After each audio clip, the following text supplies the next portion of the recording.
পাকা বা কাঁচা চালতা যেটাই হোক, এতে আছে অনেক রকমের খাদ্যগুণ। প্রতি ১০০ গ্রাম চালতায় আছে ৫৯ কিলো ক্যালোরির মতো শক্তি, ১৬ milligram calcium, ৫৮ milligram vitamin C, ২০ milligram vitamin A. এটি এতটাই পুষ্টিকর যে অন্য কোনো খাবারে এই মাত্রার পুষ্টি একসাথে পাওয়াটা মুশকিল।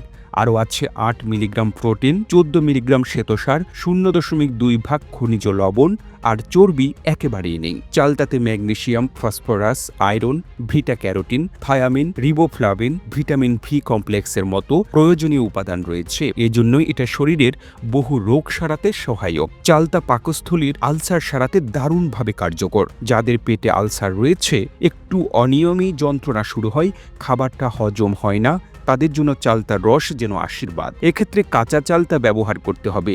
প্রায় ৩০ গ্রাম চালতা ভালোভাবে ধুয়ে থেতো বা গ্রাইন্ড করে এর রস বের করে নিতে হবে। রসে সামান্য পরিমাণ মিশ্রি মিশিয়ে নিন।